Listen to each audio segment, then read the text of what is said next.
Allahumma salli wa sallim ala abdika wa rasulika Nabiyyina Muhammadin wa ala alihi wa ashabihi ajma'in. Amma ba'd. Jamaah rahimakumullah, kelak tatkala Masjid Raya di Sumbar ini hancur bersama hancurnya rumah Allah di kota Mekah,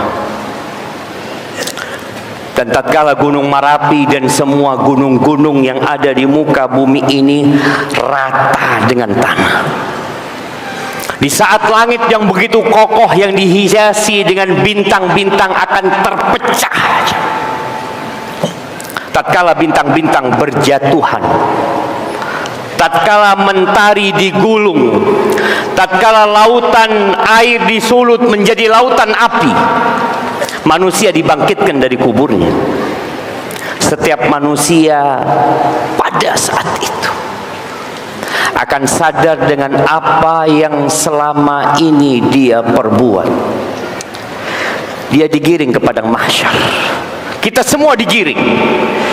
Kita nggak akan kenal lagi sama orang tua kita, sama anak kita, sama keluarga kita. Allah mengatakan, yauma yafirrul mar'u min akhihi wa ummihi wa abihi wa sahibatihi wa banihi likulli imri'in minhum yawma idzin sya'nu yughni. Kita akan lari dari saudara kita.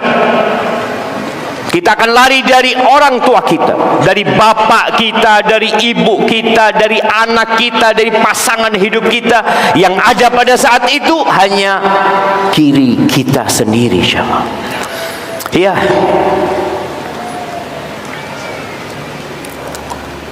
Aisyah pernah bertanya kepada Nabi sallallahu alaihi wasallam, "Ya Rasulullah, engkau ingat enggak sama keluargamu nanti pada hari kiamat?" Kata Nabi alaihi salatu wassalam, "Amma fi thalathati mawatin fala." Di 3 tempat di padang mahsyar itu aku nggak akan ingat. Siapa yang mau sebutkan 3 tempat itu? Yang antum tidak akan ingat sama istri, sama anak. Nah, fadhil. Di padang mahsyar. Iya, di padang mahsyar itu ada 3 lokasi yang kita tidak akan ingat. Di padang mahsyar, lokasi itu. 3 lokasi itu di padang mahsyar. Hari pembangkitan, hari Ya, ini dibangkitkannya manusia, digiring ke padang mahsyar. Di padang mahsyar itu ada 3 lokasi yang akan dilewatin oleh manusia yang dia tidak akan ingat kecuali kepada dirinya.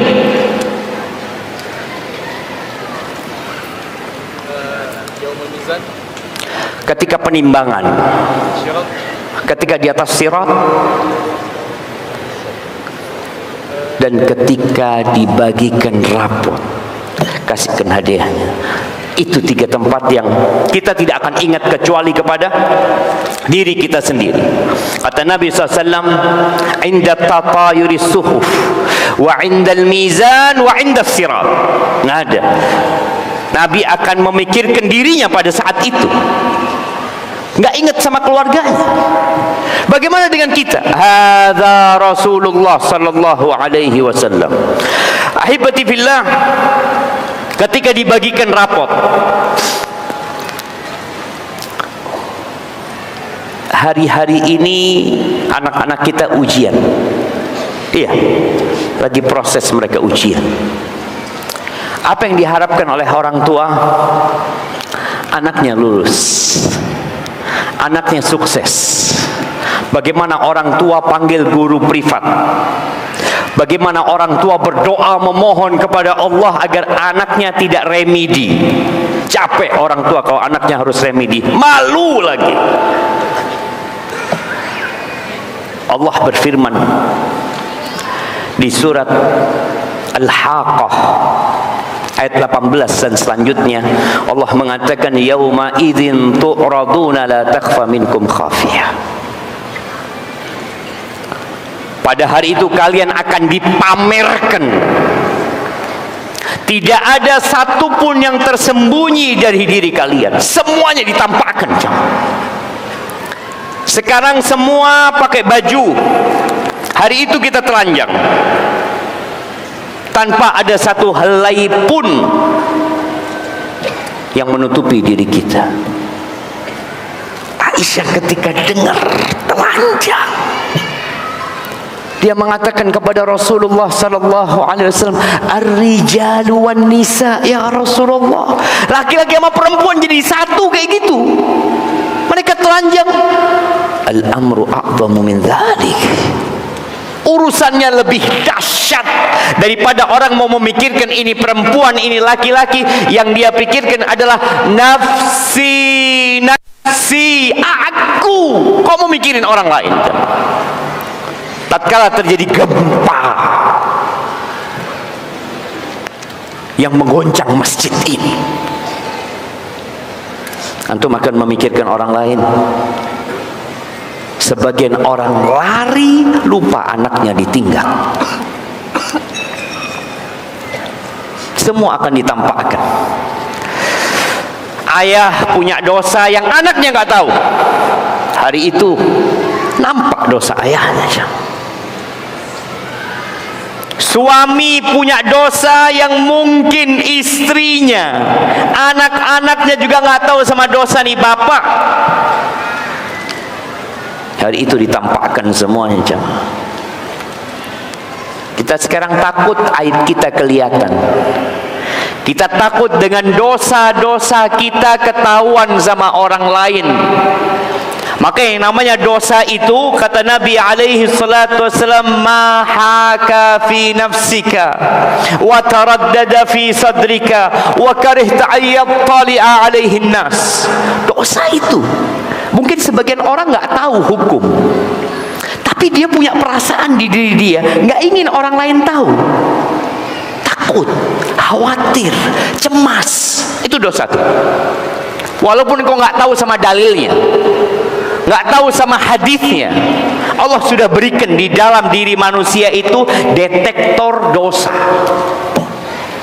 yang dengannya dia bisa mendeteksi ini kayaknya dosa. Iya, jemaah. Kita sembunyikan. Kita selalu tampil di depan orang baik, soleh. Kalau dengan setiap dosa, jamaah, ada satu borok di wajah kita.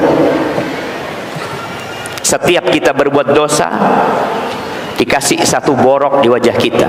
Kira-kira ada yang wajahnya bening?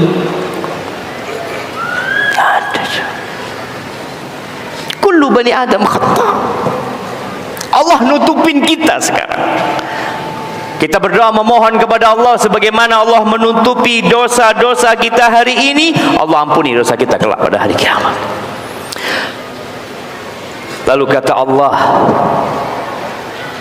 tentang pembagian rapot ini, jemaah, supaya kita sadar kalau tadi kita tenggelam dalam keburukan, kita bisa ngitung sendiri, jemaah. Allah ceritakan, fa'amma man utiya kitabahu biyaminihi, yang mendapatkan kitab dengan tangan kanannya, maka dia akan teriak mengatakan, ha umuqra'u kitabiyah, baca kitabku. Kalian baca. Ada kegembiraan, nggak malu antum. Dia akan minta orang lain untuk membacanya. Tapi sebaliknya, wa amma man utiya kitabahu bishimalihi fayaqulu ya laitani lam uta kitabiyah. Yang mendapatkan kitab dengan tangan kirinya, dia tahu ini buruk semua isinya, dosa ini isi. Maka dia nggak ingin buka kitab, dia nggak ingin tahu dengan isinya. Wallahi ahibbati fillah,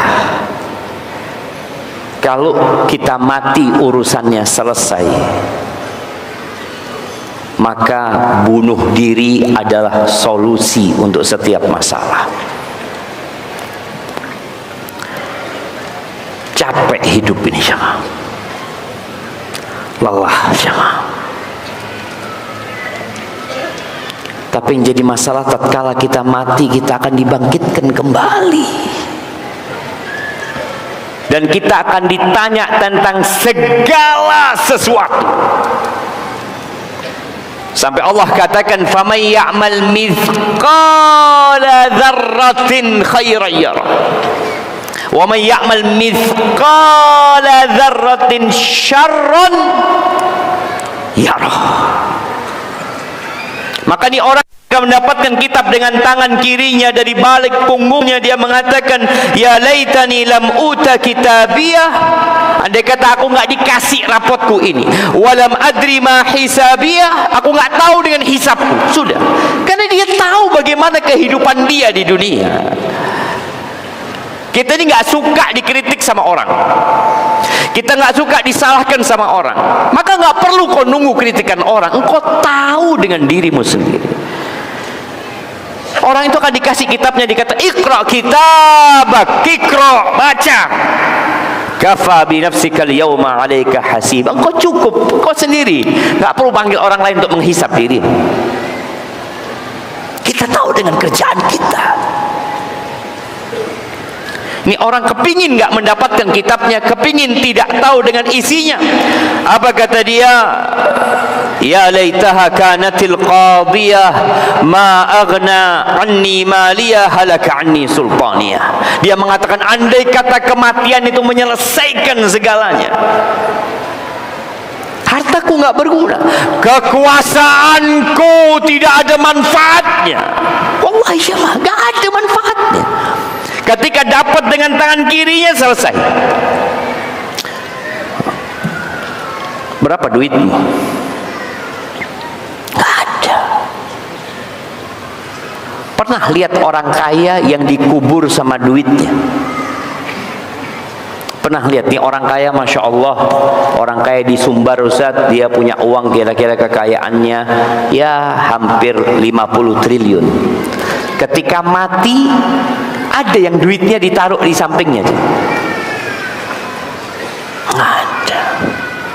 Sampai jam yang dia pakai dilepas sama anaknya, cincin yang dipakai sama bapaknya dilepas. Kalau yang meninggal ibunya, ibunya pakai anting, ibunya pakai, dilepas semuanya. Nggak ada. Di dunia terlihat dia masuk ke kuburan nggak bawa apa-apa. Kekayaan dia tidak berguna. Kekuasaan dia, mungkin dia mantan presiden, mungkin dia mantan gubernur, mungkin dia mantan semuanya mantan. Dia dibangkitkan telanjang, jamaah. Telanjang dia dikirim. Nggak ada ajudan, nggak ada pendamping, dia sendirian. Ahibati billah, sebelum itu terjadi, maka saatnya kita menghisap diri kita. Kira-kira sekarang, kalau dibagikan rapot kepadamu, engkau dapat dengan kanan atau kiri? Kita sholat 5 waktu, tapi kadangkala kita hanya ingat tatkala tasyahud akhir. Ketika asyhadu alla loh, udah tasyahud ya. Sholat berapa rakaat? Orang sekarang lalai, dalam ibadahnya pun lalai. Bukan nggak beribadah, dia sholat. Sampai diceritakan di imamnya ini sholat duhur. Imamnya ini sholat duhur. Sholat duhur 4 rakaat, baca dengan suara keras. Suaranya keras. Makmumnya waladhdallin amin sampai selesai. Setelah salam semuanya ngomong, kita sholat apa ya? Kok pakai suara keras tadi? Sebagian kita sholat lalai. Yang pertama dicabut dari umat Nabi SAW al-khusyu', kekhusyuan, ketundukan jamaah. Orang beribadah tapi tidak ada lagi hatinya dalam ibadah tersebut. Kemudian setelah pembagian rapot, melanjutkan lagi penimbangan. Ada penghitungan. Kalau bicara penghitungan biasanya jumlah. Berapa kali antum umroh? Itu bisa ditanya. Saya umroh Pak Ustadz berapa kali ya? Kayaknya 27. Nah, haji ya 10 kali lah. Bisa dihitung apa enggak? Bisa. Setelah dihitung jumlahnya, ditimbang nih, ditimbang sholat dia, ditimbang sodakoh dia, ditimbang dosa-dosa dia, juga ditimbang. Seorang yang berzina ditulis berzina sekali. Kalau sekali dia berzina sama pacarnya sekali.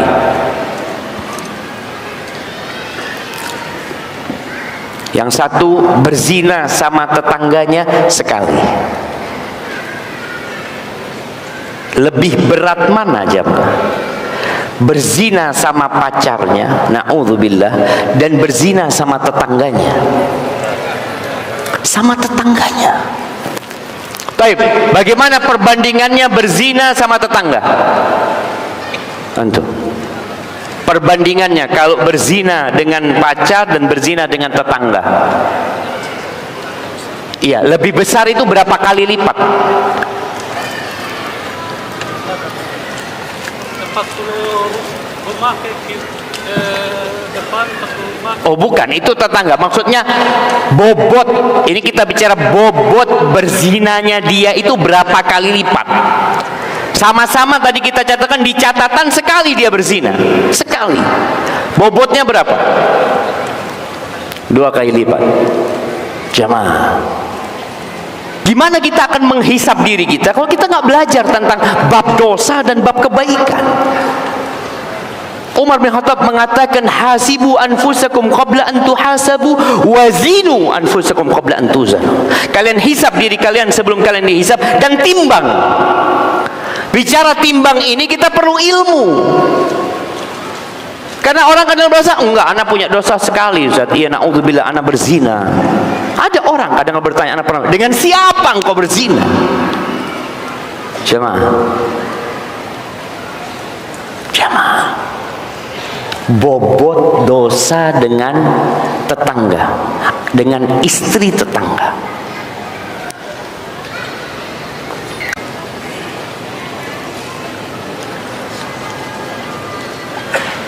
Ada yang mau jawab? Berapa? 73 kali. Kayaknya nggak pernah dengar tuh hadisnya.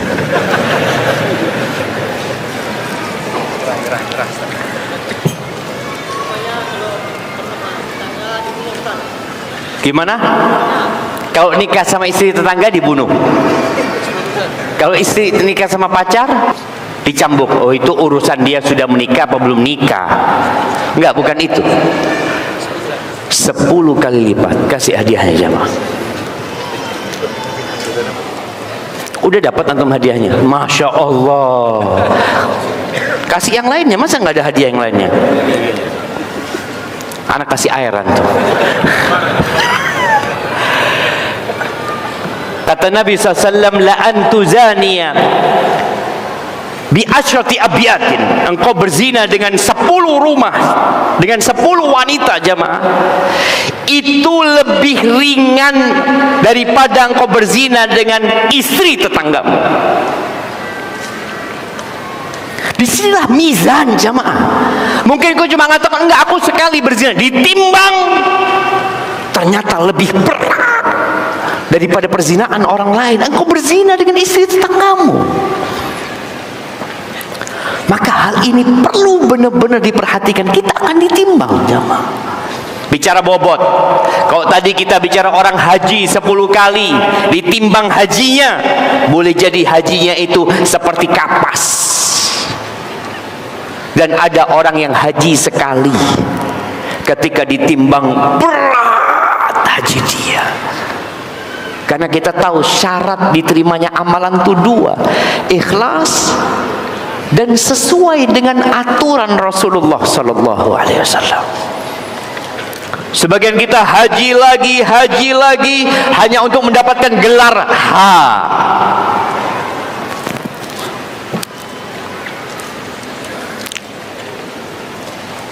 Kita ini sudah musim orang-orang kampanye. Anak akan ingatkan satu hal. Ada orang dulu berangkat sama anak haji atau umroh haji kalau masalah. Dia anak tanya kenapa? Insya Allah anak pulang mau mencalonkan Ustaz. Doakan Ustaz ya. Kalau dia belum haji, di banner yang di luar itu nggak bisa ditulis ha, nggak bisa tulis ha. Ittaqullah insyaallah. Semua yang bukan karena Allah akan tolak. Allah itu gak butuh dengan ibadah kita. Yang berangkat umroh, yang sodakoh,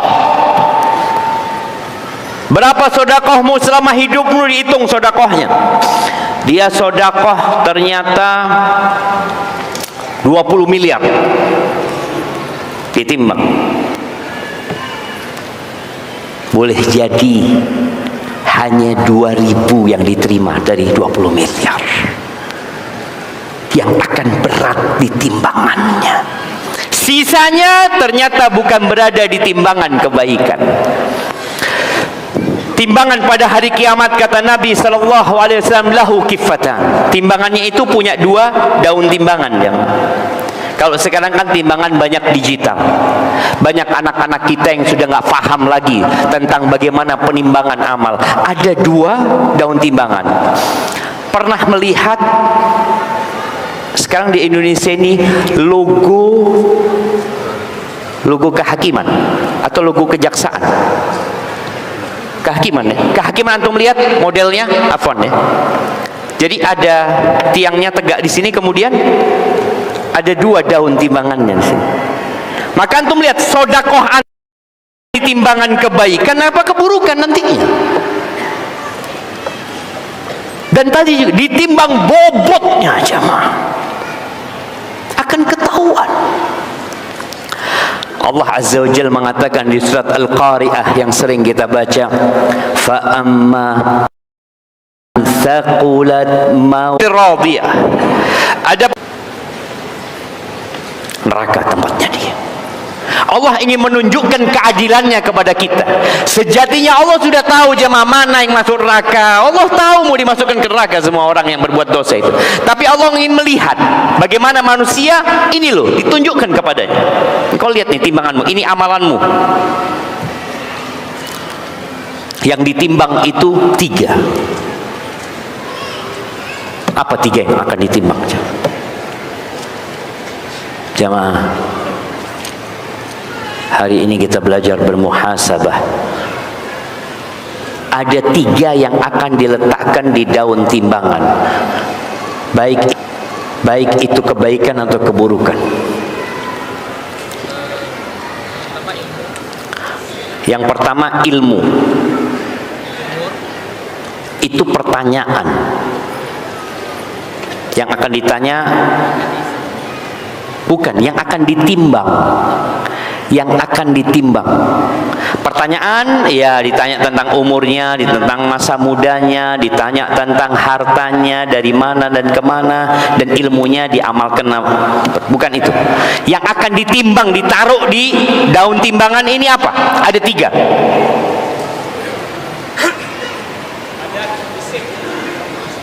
Badan dia,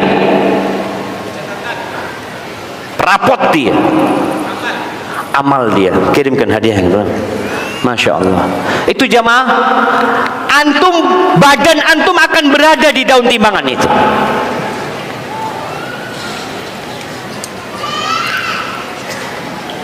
Kita kalau melihat manusia yang besar, kalau gitu Ustaz, anak makan terus Ustaz supaya berat di timbangan nanti Ustaz. Innallaha la yanzuru ila suwarikum wala ila amwalikum. Allah tidak melihat kepada rupa kalian. Mana ya? Allah nggak ngelihat kepada warna kulitmu. Anak kok nggak mancu, tidak melihat kepada harta kalian, nggak ngelihat engkau pakai jam merek apa, engkau pakai cincin merek apa, engkau pakai baju merek apa, engkau pakai mobil merek apa, engkau pakai motor apa, engkau pakai HP apa, engkau pakai sandal apa. La, wa innama yanzuru ila qulubikum wa a'malikum. Yang dilihat itu hati. Kita datang nih ke majelis ilmu nih, sama nih di soft pertama, sama nunggu 2 jam. Apakah sama ketika ditimbang? Beda. Yang dilihat sininya, amalannya dilihat, dia duduk mendengarkan kajian. Ada yang dengarkan kajian, Masya Allah, sampai dia meneteskan air mata. Ada yang di sebelahnya mendengarkan kajian sampai dia mimpi pulang ke rumahnya. Dilihat udah selesai kajian, Masya Allah, Alhamdulillah. Sama. Allah lihat kepada hati dan amalan kalian. Oleh karena itu, ketika Nabi alaihi salatu wassalam bersama para sahabatnya, beliau lagi istirahat, singgah Abdullah bin Mas'ud radhiyallahu anhu, dia sedang naik pohon arok, mau mengambilkan siwak buat Nabi SAW, kayu siwak dari akarnya pohon arok. Dia naik, tahu-tahu ada angin yang menerpa. Angin lumayan kencang rupanya, angin itu membuat betisnya Abdullah bin Mas'ud tersingkap. Kurus Abdullah bin Mas'ud ini, kurus sahabat ini. Ada sahabat yang gagah, yang tinggi besar, ada sahabat yang kurus. Ketika tersingkap kakinya Abdullah bin Mas'ud, itu sahabat-sahabat yang lain pada ketawa semua. Kata Nabi SAW, mimma tadhakun, mimma tadhakun, apa yang menyebabkan kalian tertawa? Kalian menertawakan apa? Kata Nabi SAW. Sadar sahabat mereka salah. Kata mereka, min diqqati saqaihi au min khumusati saqaihi. Kami ketawa karena ngelihat betisnya Abdul Mas'ud itu kurus, ya kecil ya. Abdul Mas'ud itu kurus, miskin lagi coba. Miskin, sampai memberikan nafkah kepada istrinya sulit, sehingga istrinya yang membantu penghidupan dalam keluarganya Abdullah bin Mas'ud ketika di Madinah ini jamaah. Ini sahabat-sahabat Nabi sudah mulai memandang dunia sebagai standar dan ukuran orang. Ini kurus, gak bagus. Maka beliau alaihi salatu wassalam mengatakan, lahuma fil mizan. Tuh, dua betisnya Abdullah bin Mas'ud di timbangan kelak pada hari kiamat, azqalu min jabal Uhud, lebih berat daripada gunung Uhud. Maka tadi badan akan ditimbang. Antum kakinya lebih sering dipakai apa? Lebih sering dipakai main bola. Jadi timbang nanti main bolanya. Yang satu lebih sering, ana lebih sering datang ke tempat kajian, ana lebih sering datang ke masjid. Ada yang lebih sering datang ke pasar. Antum lihat pasar ya, sebelum subuh sudah ramai. Yang satu subuh ke masjid, yang satu subuh ke pasar. Dihitung semua, akan ditimbang tubuh kita. Amal kita ditimbang, diwujudkan sesuatu yang bisa ditimbang amal kita. Rapot kita pun ditimbang. Maka sekali lagi tadi, fa amma man thaqulat mawazinu fa huwa fi 'ishatir radiyah. Ahibati billah, hari ini kita masih bernafas, hayat masih di kandung badan, saatnya kita melihat, bermuhasabah untuk kembali kepada Allah Azza wa Jalla. Berapa umurmu? Tulis umur ana berapa sekarang ya. Kalau dihitung sejak baligh, anak baligh itu umur berapa? Nah,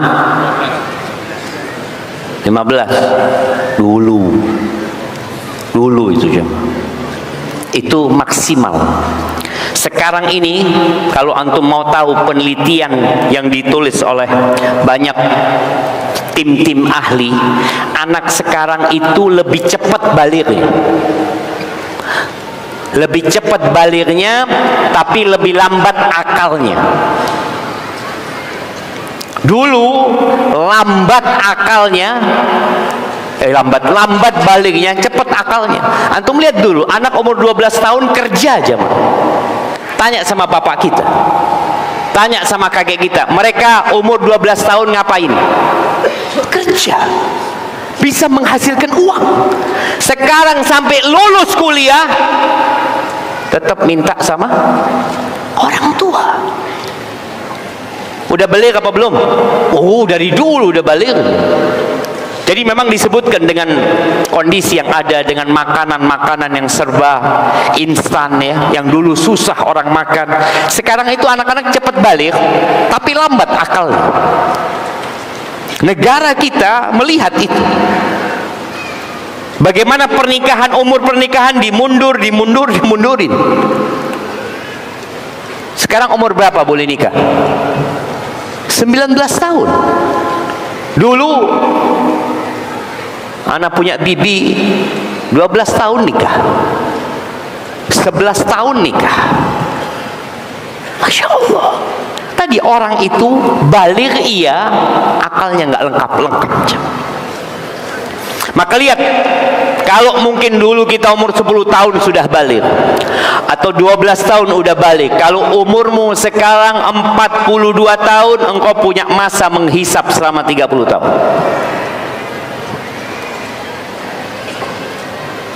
Dan para orang tua, tolong anaknya jangan dianggap kecil terus. Masih kecil Pak Ustadz, umur berapa? 17 tahun. Kecil. Kapan dia besarnya? Umur 13 tahun yang sudah baligh besar. Dalam Islam itu ada dua fase. Fase sebelum baligh dan fase sesudah baligh. Sesudah baligh itu disebut laki-laki. Kalau dikawinkan dia bisa punya anak. Bisa dia punya anak. Dia dewasa. Jangan dianggap kecil lah, dewasa. Makanya sekarang kita lihat banyak kriminal dilakukan oleh anak-anak. Membunuh anak-anak itu jemaah. Berzina mereka. Mereka bukan anak-anak, mereka sudah baligh dan dewasa, lelaki. Para sahabat Nabi umur 15 tahun di medan perang, 18 tahun jadi perang. Subhanallah.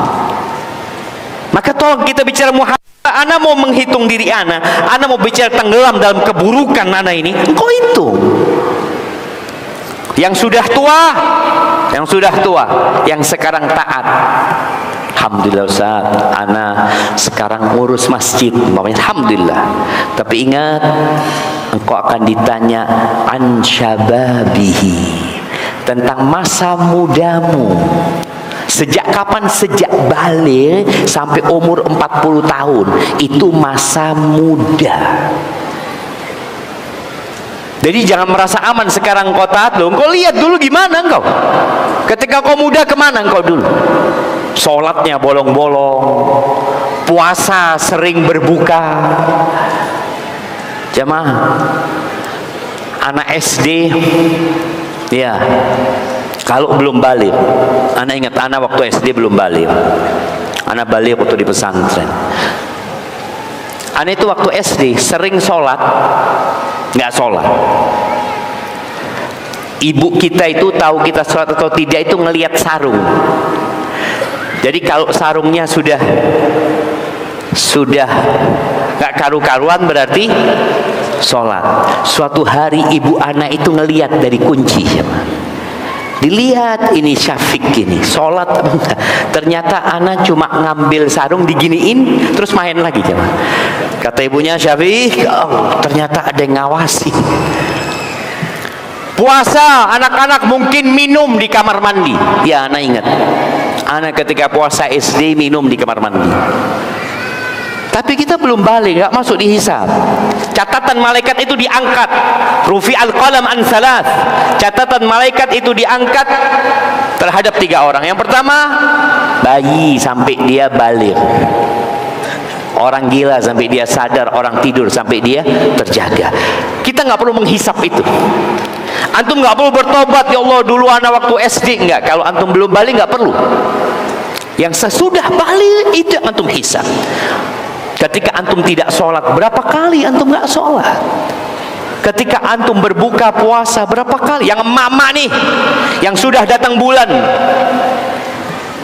Ceritanya dulu kalau perempuan-perempuan ini disuruh sholat, selalu ngomong, afwan, lagi datang bulan, nggak sholat. Benarkah dia datang bulan? Nggak tahu. Tanya, kok nggak puasa? Lagi datang bulan. Benar dia datang bulan? Wallahu a'lam. Yang tahu engkau. Maka mama lihat, selama engkau hidup berapa kali engkau nggak puasa. Yang jelas wanita di bulan Ramadan, yang dia datang bulan, biasanya dia tidak akan berpuasa di hari-hari yang memang sudah biasa. Engkau lihat, hitung nih, engkau bayar nggak utang itu? Ketika SMP, ketika SMA, ketika kuliah, ketika menikah, biasanya kita sudah jadi orang baik. Tapi engkau akan ditanya tentang masa mudamu. Sejak engkau balik tuh engkau gunakan buat apa? Berapa nikmat yang sudah Allah berikan kepada kita? Oh, lihat. Supaya tatkala berhisap, menghisap diri kita itu, kita, Allah kasih aku banyak gitu. Kalau bicara sehat, Masya Allah aku sehat, tapi nggak pernah sholat di masjid. Kok masa enggak? Nah, waktu muda itu nggak pernah ke masjid Ustaz. Sholat di rumah, tapi ke lapangan bola tiap sore Ustaz. Untuk bisa lihat nih, kaki nih selalu ke lapangan bola habis asar. Habis asar main bola sampai adzan maghrib. Adzan maghrib suruh berhenti. Sholat apa enggak? Allahu a'lam. Ada yang mandi, ada yang enggak sholat. Kemudian berapa banyak dosa-dosa? Bisa ngitung enggak kita dosa kita? Jangan. Banyak lupa kita. Allah menyebutkan kelak pada hari kiamat ketika diberikan hisab itu, Allah mengatakan ahsahullah wa nasu. Allah catat semuanya dengan rapi dan orang ini lupa. Dia lihat, oh iya aku berbuat dosa ini. Oh iya semua jemaah. Begitulah ketika orang telat menghisab diri. Sebagian ulama itu mengatakan, engkau tiap malam hisab dirimu. Tiap malam kau lihat, hari ini aku ngaji berapa lembar ya? Kayaknya nggak ada aku buka Quran hari ini. Antum masih ingat? Hari ini aku bersolawat buat Nabi SAW berapa kali ya? Kayaknya nggak ada. Hari ini aku buka WA, baca WA berapa jam ya? Bisa dilihat? Bisa. Antum lihat handphone antum, baterai itu dilihat tuh, berapa persen antum buka WA, berapa persen antum nonton YouTube, berapa persen buat Instagram, dan berapa persen aplikasi Quran antum baca. Semua terekam. Sekarang ini ada digital yang sudah diketahui. Nanti semuanya kau lihat. Maka usahakan tiap malam kau lihat, hari ini aku dosanya apa ya? Banyak dosa kita. Kayaknya tadi aku ngomongin orang, kayaknya tadi aku melihat yang tidak boleh dilihat, kayaknya tadi aku menulis komentar, kayaknya kau catat dalam benakmu, sehingga kau malam hari sebelum tidur engkau mengatakan astagfirullah wa atubu ilaih. Allah, aku minta ampun ya Allah. Nabi alaihi salatu wassalam membaca doa sebelum tidur. Allahumma qini azabaka yauma tab'atsu ibadak. Ingat sama mati, ingat sama hari kiamat. Ya Allah, selamatkan aku dari azab-Mu pada hari Engkau membangkitkan hamba-hamba-Mu. Jadi tiap malam sebenarnya kita diingatkan dengan yaumul hisab. Bismikallahumma amutu wa ahya. Bangun tidur, alhamdulillahilladzi ahyana ba'da ma amatana wa ilaihin nusyur. Kita akan balik sama tiap hari, mulai kehidupan dengan mengingat yaumul hisab, tidur dengan mengingat yaumul hisab. Kita bicara, kita punya banyak keburukan jamaah.